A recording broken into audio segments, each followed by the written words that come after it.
साथ ही आपने देखा होगा बहुत बार कि अगर आपके घर में कोई पतीला, कोई बर्तन, कोई ऐसा वेसल आपके घर में किचन में है जो कि गंदा है, स्वस्थ नहीं है, उसमें आप दूध डालेंगे, दूध खराब हो जाएगा। सब्जी बनाएंगे, सब्जी खराब हो जाएगी। और बहुत बार अगर पानी रखेंगे तो पानी में से भी आपको बैड स्मेल आनी शुरू हो जाएगी। इसका मतलब अगर पात्र गंदा तो पात्रता खत्म, फिनिश, ज़ीरो। बड़े से बड़े नुकसान जो होते हैं बहुत बार अच्छी खासी बिल्डिंगों में वो हो जाते हैं, इसलिए क्योंकि आपका जो पात्र है, आपकी जगह जो है, उसकी जो ज़मीन है, वहाँ पर कोई ना कोई नेगेटिव वाइब्रेशन जरूर है। अगर इसकी आपने सही समय पर सही पहचान नहीं की तो हो सकता है आगे चलकर कोई भी बिल्डिंग कब सिक बिल्डिंग बन जाएगी इसका पता नहीं चलता। आज हम सिक बिल्डिंग सिंड्रोम के बारे में बात कर रहे हैं, एक ऐसा इंटरनेशनल वर्ड जो पूरे वर्ल्ड में छाया हुआ है। WHO ने भी इस पर बहुत सारा काम किया, बहुत सारी रिसर्च करवाई है और बहुत सारे लैब इस पर काम कर रही हैं। साथियों, सन 1889 में सबसे पहले इसके ऊपर काम हुआ था। ये पता चला था कि ऐसी बिल्डिंग कौन सी होती है जो कि बहुत ज़्यादा नेगेटिव हो जाती है। उसके बाद सन 1971 में एक कंपनी थी, बहुत बड़ी कंपनी थी, जिसने इसके बारे में कुछ और काम किया और एक ऐसी बिल्डिंग का निर्माण किया जिसमें कि बिल्कुल भी एयर सर्कुलेशन नहीं हुआ करता था। और उसके बाद उसका कारण क्या था, उसमें एनर्जी सेविंग के पर्पज से उसको बनाया था। उसके बाद उसका क्या हाल हुआ ये तो समय जानता है और आपको नेट पर इसके बारे में मिल जाएगा। लेकिन आपकी बिल्डिंग सिक बिल्डिंग ना बन जाए और आपकी बिल्डिंग को कर दे बर्बाद, वो ना हो, इस पर मैं आज प्रकाश डालने वाला हूँ।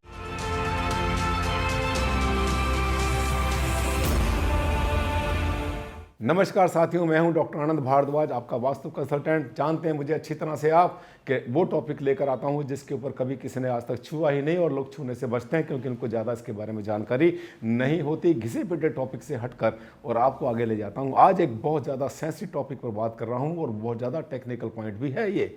अगर आप इंटरनेट चलाते हैं, अगर आप जो है देखते रहते हैं अपने वेबसाइट के ऊपर जो है चीज़ों को ढूंढते रहते हैं, तो ये टॉपिक आपके लिए बिल्कुल एक हीरा बनने वाला, डायमंड बनने वाला है, जिसका ज्ञान हर किसी को होना ज़रूरी है ताकि आपकी बिल्डिंग ना बजाए कभी सिक बिल्डिंग।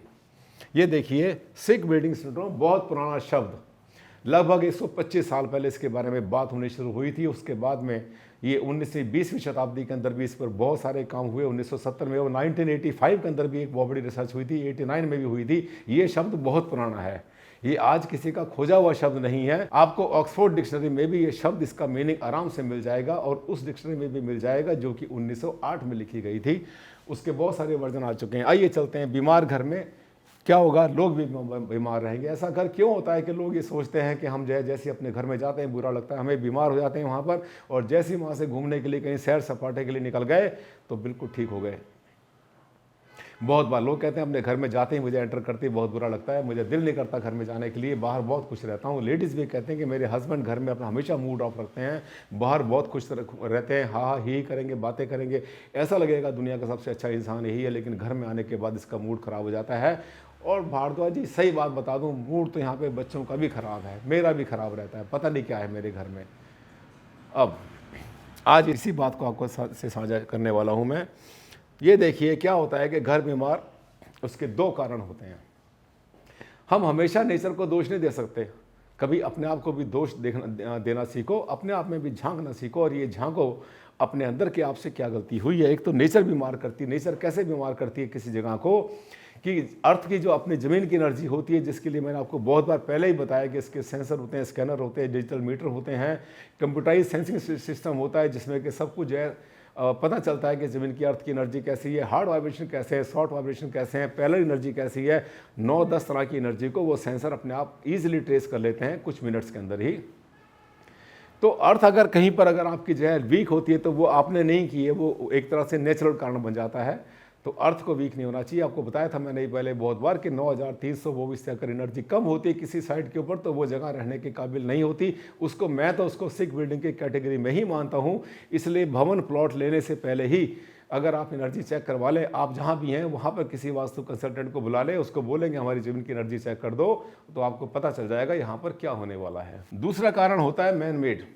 कुछ लोग अपने घर को अपने आप बीमार कर देते हैं, जैसे कि घर की केयर नहीं करते, रिपेयर नहीं करते, मेंटेनेंस नहीं करते, छत का प्लास्टर टूटा हुआ होता है, मॉइस्चर आ रहा होता है, दीवारों में से ईंटें झांक रही होती है और सरिये दिखाई पड़ रहे होते हैं जगह जगह।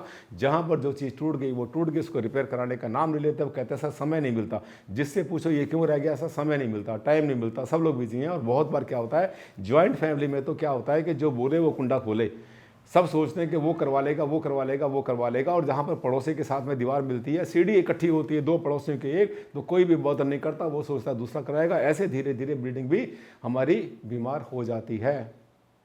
आपका खर्चा हो, दूसरा करे ना करे, आपको कराना चाहिए, क्योंकि भला इसमें जीना आपने भी तो है ना।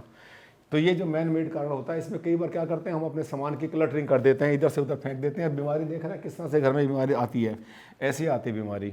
थर्मामीटर लग जाता है मुंह में, बच्चे बीमार हो जाते हैं। होते क्या है, इसके फैक्टर्स होते हैं अनमेंटेन, जैसे बोला मेंटेनेंस नहीं, नाली चौक हुई पड़ी है, फर्श गंदे हुए पड़े हैं, स्टोर में कचरा पड़ा है, कहीं चूहा मर गया तो मर गया, स्मेल आ रही है। बहुत बार लोग कहते हैं सर इसमें कुछ स्मेल आती है हमारे घर में। सीढ़ी की जो ममटी होती है बीमार पड़ी होती है, छत पे कचरा पड़ा होता है, जाकर देख लेना। आज ही आपके घर में बहुत जगह पे वो नेगेटिविटी मिलेगी। अगर आपको ऐसा लगता है कि घर में से बीमारी निकलने का नाम नहीं ले रही, तो कुछ ना कुछ कारण हो सकता है। एक तो नेचुरल कारण होता है, दूसरा कारण आपने क्रिएट कर दिया है। फंगस, फफूंदी बहुत बार देखी है हमने, दीवारों के अंदर आई होती है, नमी आई होती है, जीरो एयर सर्कुलेशन। खिड़कियां बंद कर दी, एसी बहुत अच्छा काम करेगा, मक्खी मच्छर नहीं आएंगे, डस्ट नहीं आएगी बहुत बार आज तक। तो ये भी इस चक्कर में भी लोग खिड़कियां बंद करते हैं, तो अंदर एयर का सर्कुलेशन खत्म। सारी की सारी सब के सब कार्बन डाइऑक्साइड घर के अंदर। आप हैं, आपके हस्बैंड है, वाइफ हैं, बच्चे हैं, घर में कुत्ता पाला हुआ, नौकर चाकर है, आपकी मेड है, सबकी जो कार्बन डाइऑक्साइड है घर में घूम रही है, बीमार कर देगा पूरे घर को। इसके साथ साथ क्लटरिंग होती है, जो सामान जिसके हाथ में आए जहाँ चाहे वहाँ फेंक दिया। खास तरीके से अपनी आज ही चेक कर लेना अपनी डाइनिंग टेबल, जहाँ पे आप भोजन कर सकते थे बहुत अच्छा, उस पर कितना कचरा पड़ा हुआ है, कितना सामान पड़ा है, पुराने थैले पड़े हैं, पॉलीथीन वहाँ पे आपने रखा हुआ है, टूटे फूटे सामान है वहाँ, बर्तन आपने रख दिए, जो हाथ में आया वहीं पर रख दिया, पुराने कागज़ पड़े, ऑफिस की फाइलें वहीं पड़ी हुई हैं, चाबियाँ वहीं पड़ी हुई हैं आपकी। देख लेना जो सामान आया वही, इसको कहते हैं क्लटरिंग। बहुत ज़्यादा बीमार कर देता अपने घर को अगर आप अपने ऐसा करते हैं, तो इसका मतलब आपके अपने करे हुए कर्म है जिसकी वजह से घर को आपने बीमार कर दिया है साथियों। इसके बाद अनवांटेड स्क्रैप, सामान टूट गया, खराब हो गया, संभाल लिया, कभी काम आएगा, कभी काम आएगा, इसके चक्कर में रखा और 20 साल में कभी काम नहीं आया। तो इसके अलावा एक कारण होता है हमारा अनवांटेड स्क्रैप, यानी कि घर के अंदर कोई भी चीज़ टूट गई, खराब हो गई, इसको संभाले, कभी काम आएगा। साथ में कभी काम नहीं आता, 20-20 साल तक काम में नहीं आता। आपके कई बार पुराने बर्तन होते हैं, कई बार बिजली का सामान टूट फूट जाता है, पुराना हो जाता है, उसको सोचते हैं इसका पेज काम में आ जाएगा, इसका कोई और सामान काम में आ जाएगा। बच्चों के खिलौने बहुत बार टूटे होते हैं, बहुत सारा सामान होता है। साथियों अगर बदलना आपने नहीं सीखा तो कुछ नहीं सीखा। आप घर में से बाहर जाते हैं, कहीं मॉल में जाते हैं, दुकानों पर जाते हैं, वहाँ पर जब बाजार से बहुत सारा सामान लेकर के आते हैं, अगर आप 100 किलो सामान मार्केट से लेकर आते हैं तो घर से निकालते हैं आप मुश्किल से 2 किलो सामान या 4 किलो सामान। तो ये सीखो कि रोटेशन ज़रूरी है। जो सामान आपका टूट जाए फूट जाए, इसको कबाड़ी को दे दो।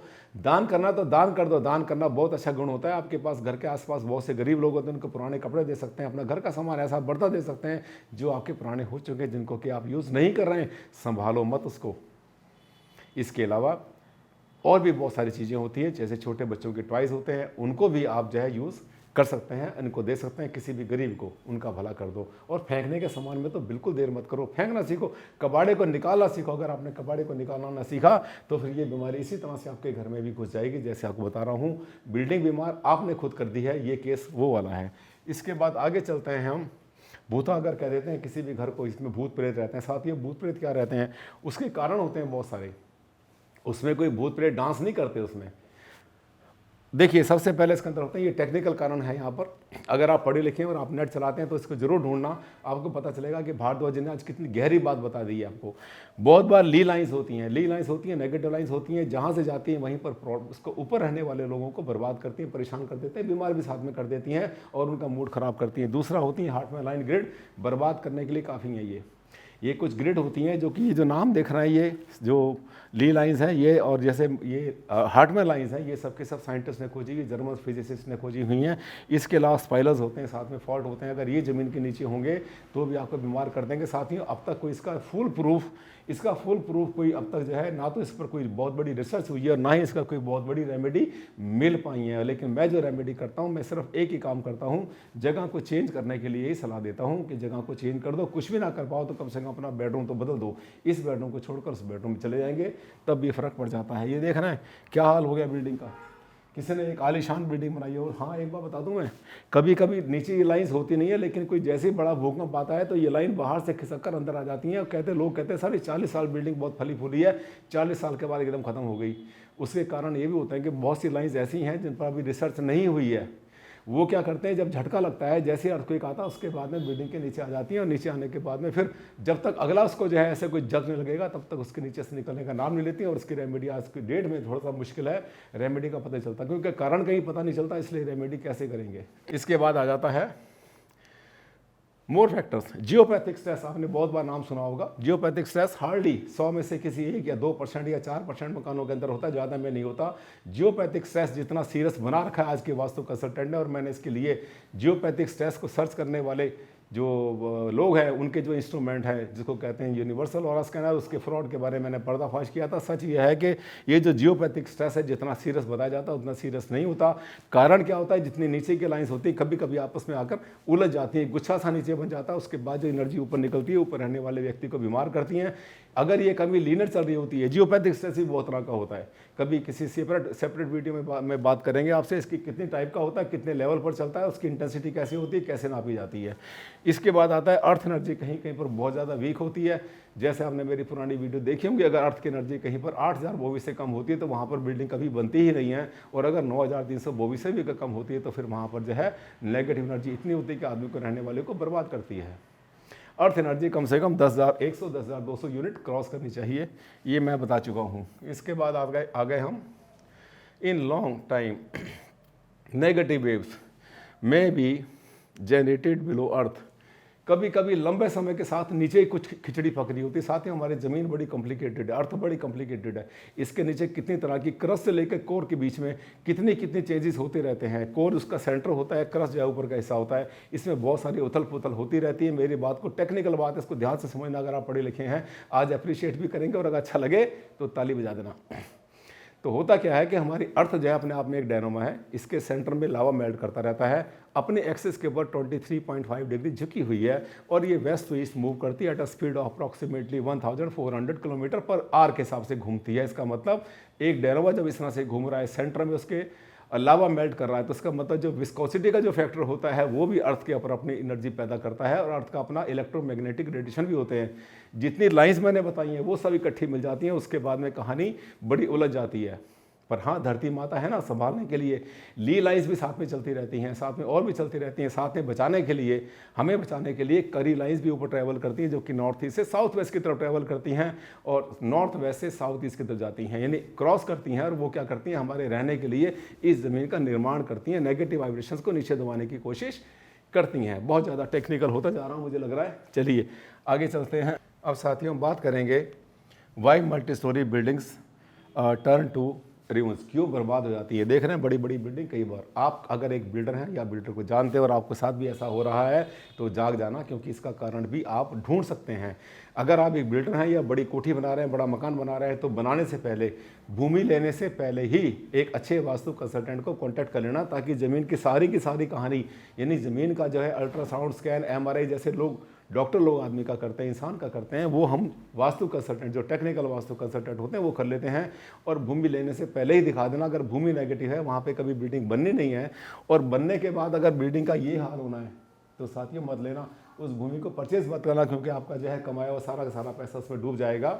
तो ये भी समस्या होती है। देखिए इसमें कोई एक घर नहीं, इसमें सब के सब घर जो है इस बिल्डिंग के अंदर बर्बाद हुए पड़े हैं, आप देखना होंगे यहाँ पर। लेकिन इसके साथ की जो बिल्डिंग है वो बिल्डिंग उधर आबाद हो गई। तो होता क्या है कि कई बार नीचे के लाइंस का पता नहीं चलता, कभी कभी टेरिक एनर्जी बहुत ज़्यादा वीक होती है। साथियों एक छोटे से वीडियो में मैंने कूट कर ज्ञान भर दिया, टेक्निकल ज्ञान। ये वो ऐसा ज्ञान है जो कि आमतौर पे आपको नेट पर नहीं मिलता, और वास्तु कंसल्टेंट तो कभी शेयर नहीं करते। शेयर तो तब करेंगे जब उनको पता होगा। साथियों बहुत गहराई तक गया हुआ हूँ मैं, आपको मैंने बोला कि मैंने 48 ईयर से मैं वास्तु की दुनिया में हूँ। कितनी रिसर्च करी और करवाई हैं, 119 रिसर्च हो चुकी है टोटल अब तक। अपने आप भी एजुकेशन आपने मेरी देखी होगी कितने रिसर्च की हैं। बहुत गहराई में जब मंचता है आदमी, बहुत गहराई में जाता है, मैच्योर होता है, रिसर्च करता रहता है एक के बाद एक टॉपिक के ऊपर, तब इस लेवल तक पहुँचता है। मेरा ज्ञान है, आप ले, फ्री में दे रहा हूँ मैं आपको, मुफ्त में दे रहा हूँ, इसको बांट रहा हूँ, आप इसका फ़ायदा उठाएं। और हाँ, ऐसा ही कोई वीडियो हो सकता है यही वीडियो आपकी ज़िंदगी बदलने के लिए आ गया आपके सामने, बाई चांस नहीं आया, किस्मत से आया। रास्ता दिखाना मेरा काम, सही रास्ते पर चलना आपका काम। अगले वीडियो में फिर आपसे मुलाकात करूँगा, तब तक के लिए दे मुझे विदा। नमस्कार, धन्यवाद, thank you and take care.